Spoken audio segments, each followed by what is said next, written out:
This week on Ted Lasso, it's revealed that Sam's favorite movie is Ratatouille. This is great news for me because that's my favorite Pixar, absolutely. It's not my favorite movie. Let's see where it is in my Letterboxd list. One sec. Okay, number 27. All this and more on today's... Yeah, we're watching season 2. Yeah, and we'll make you smile too. Heaven knows we'll try. People of the internet, welcome to Talkin Ted. I am your host, Mike. Thank you so very much, Matthew Winkler, for your amazing theme music. And thank you, Caitlin, for your banter shirt idea.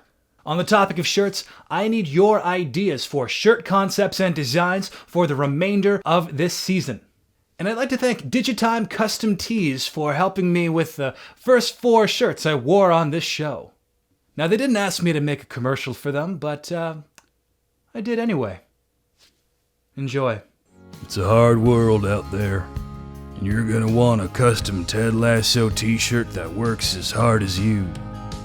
And if you can't iron on your own design, then why not go to Digitime Custom Tees? Sure, you could get a non-Ted Lasso themed design, but why would you? Digitime Custom Tees, cause it's always time for Digitime. Like a shirt, oh, like a shirt. Let's meet our special guest. Please give a warm welcome to my guests, Laura Koch and Adriana Lee. How are the two of you doing today? Great. Doing awesome. So glad to be here. You two are looking very appropriate for this show. So I'm wearing the designer's Nike and very sporty, I feel like, very British soccer, football. And I'm leaning into the Keely Jones look with my, scrunchie and my hoops and sparkly eyeshadow. I like your banter shirt. Well, why, thank you very much. Yeah, the iron-on transfer. And so that's how I do. But I'm more impressed that you have an iron. Do you say that because I have a reputation of having ruffled shirts to work? No, I say it just because you're, living in your bachelor pad. But did you buy it or did you get it from your mom? Okay. Or did it come with the apartment left over from your sister? Because I don't have a confident answer with that, you can lean into whichever answer you find most humorous. First concert, best concert. My first concert, though, was Raffi, actually, of Baby Beluga fame. So my first concert was Spice Girls in grade 7. Nice. Pretty good. I guess I did kind of enjoy the Sigur Rós concert just because it was so weird and because I got to sit down during it. Matt, from our previous episode, he said his favorite concert was Sigur Rós. Oh, maybe it was the same one. I'll go with the Japanese metal show that I saw in Berlin, which we went to on a whim, didn't know who the band was. And that was fun. Let's get into the recap. So I got a few topics for us to just really sink our teeth into. Sam said that his favorite movie was Ratatouille. Your favorite Pixar movie. Go. I'm going to go with A Bug's Life because I remember loving it and rewatching it many times when I was the core audience. And I believe that we should approach these as they are meant to be approached, i.e. as children, and not necessarily impose our boring adult perspective on which is the best. I also loved Bug's Life. I loved, was it his name Herman? What was his name? The butterfly / caterpillar. I'm a beautiful butterfly. Yeah. It was amazing. I haven't seen Ratatouille since it came out, but I remember not liking it. It's unsanitary. There are 2 moments in that movie that are maybe my favorites in the entire Pixar catalog. The first one, he's basically explaining the magic of flavor for himself, and he tastes one thing, and then it's like, and then another flavor, and then together, and I'm like, yes, that is what food is. Ratatouille was talked about at length between Rebecca and Keely. Keely told Rebecca to go and find your rat and make love to the rat. Now, later on in the episode, he refers to how much of his hair gets clogged in the drain, and he referred to it as a rat got trapped and drowned. Now, Oh no, Sam. that's why I'm worried. Let's talk Ted's therapy sessions.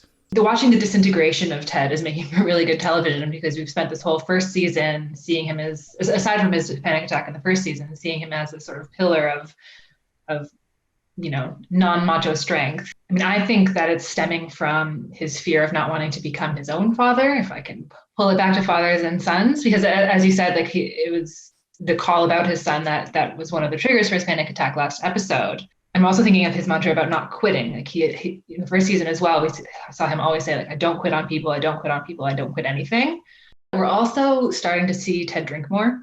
And you could see Coach Beard, who is normally really on his level with his like fun little anecdotes and monologues and metaphors and whatever. And Coach Beard didn't react in the way that I think Ted was expecting him to react. Like, here's a funny little anecdote about drinking myself blackout. It's not a funny little anecdote, Ted. You need some help. That reminds me of the, Coach Beard. We've been seeing this on again, off again romance with this kind of toxic girlfriend, maybe, or maybe he's the toxic one. But Higgins was trying to tell Beard not to get back together. He was trying to give him relationship advice, and they were like, "Oh, no, don't get involved. That's not what we do."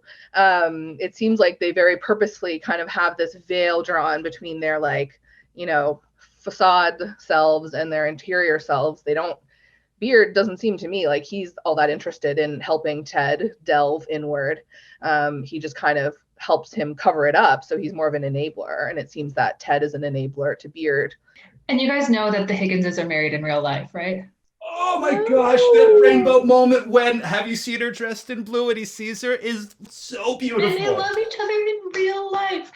In this episode, we see 3 separate segments of Ted entering Dr. Sharon Fieldstone's office. The first time, Ted is very much in denial. The second time is the most angry we have ever seen Ted. The third time, we got some bargaining happening in regards to Dr. Sharon saying like what she's offering and kind of what the cost of it is for all the mentoring. There will be some torment-oring. So we managed to get through 3 of the 5 stages of grief in one episode. I think that we are going to have a very heavy episode that's just about Ted's depression stage. I mean, wouldn't it be wild if an episode was just Ted and Dr. Sharon and nobody else? I mean, I would love a bottle episode of him and the therapist, because she is such a great character and a great actor as well. And I would love the opportunity for her to do more and show more range of emotions like she got to show in this episode, which was really nice. I would love to see a bottle episode in her office, but like with all the characters like coming in and out, and then you see their different perspectives. Like, here's an incident that happened. No, this is what really happened. Let's talk about Nate. Oh, it's killing me. There's like kind of a darkness. There's like a real dead eye kind of thing happening, and it's clearly kind of festering inside in a kind of a nastier way than Ted, I feel, because Ted has that dark festering core as well.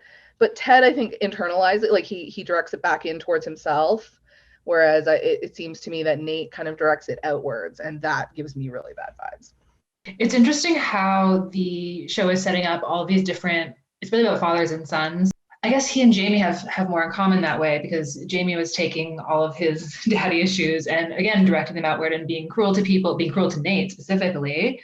Mm-hmm. And again, like directing it outward, but it didn't have that same like dead-eyedness that Adriana mentioned. Not seeing them reckon with the amount that he was bullied in the first season. I don't know that they've necessarily, especially because he's lashing out at Colin specifically, and Colin was one of his biggest bullies. This episode, there was a moment, and it felt to me like really the first moment where his co-coach kind of corrected him a little bit, or gave him the opportunity to correct himself, which, to your point, Laura, like I feel like no one had ever been doing that for him before. Another big topic of conversation that we need to get to the bottom of is Roy a computer-generated character? Let the conversation begin. He does look like he could be on FIFA, and I have half watched a lot of FIFA being played in my household, so He'd be easy to customize and to create. yeah. I don't see it personally. To me, he feels very real. And maybe because he has so much beard, so it covers up parts of his face that would normally be like expressive, and we can't see it. If there were to be a CG character in Ted Lasso, it would make the most sense if it was Coach Beard, because given his stoicism, he is the simplest to animate. In that scene, when he was giving that talk to Nate, Nate leaves the scene. And then Nate comes back into the room, and Beard is not there, as if the animators forgot to put him into the scene. Yeah. I mean, maybe it was Sunday night or Thursday night, and they needed to finish the episode. And they forgot to animate him in. And what were they going to do? The episode had to be posted at 2 a.m. PST. I can't buy it just because I find him so hilarious that I just can't imagine that a computer-generated image could do the same thing. What about Herman from A Bug's Life? I mean, it was funny, but you don't have a bug just like their mouth dropping open and it being the funniest thing I've seen. Or how do you have a line reading of cool and have it still be that funny when it's literally a single word? Okay, as I was watching that the second time, and given the context of you two being my guests, that moment made me really feel like you have said that to me in like one interaction in our lives of me just explaining some video idea and you just like bearding Cool. that. I feel like spiritually, if we were going to take this back to grade 5 and be like, who is who, which character, Laura, I feel like there's a beard spiritual overlap there. Adriana, who would you be? Who Okay. would I be? Good question. My instincts go into Rebecca. Oh, me too. Oh my God. Yeah. No. When I think of you, I think of Power posing, like. What pose is that? That's her power pose when she has to walk into the board meeting of all of the men who discount her, and before she does it, she makes herself big by going. Wow, thank you. I was like, maybe I've got like 5% Roy Kent in me a little bit, but Mike, I feel like you're Ted. Yeah, well, I appreciate you. that's pretty good. Just wait for my Jason Sudeikis costume for the Office Halloween costume contest this year. Ooh. I love when you tell me your costumes in advance. Our final segment of Talkin' Ted. What are you grateful for? I'm grateful that I am not, sweating every day now that it's September, and the calendar really understood the assignment. I'll agree with Laura. I am grateful that fall is here / almost here. It's the best time of year. September, October, November, December, best time of the year. It has been just an absolute joy having you two be like my most frequent office mates for the past 6 years. I feel like we've had so many enriching conversations, not just about various television shows, but about life itself. If any of you people of the internet need to blackmail me, these are the two people to go to because they know pretty much all of the things. And also, I'm going to say, thanks to your respective and combined geniuses, I feel like you've made me a better man, so thank you to the two of you very much. Aww. Well, you're welcome. Of course you're welcome. That's very sweet. Feels like you're graduating. We're retiring. Our little brother's in university now. Thank you for this gold-plated copy of Oh, the Places You'll Go. Thank you for tuning in to Talking Ted. If you have any ideas for future episodes, sound off in the comments. Or, if you know me personally, text me your ideas.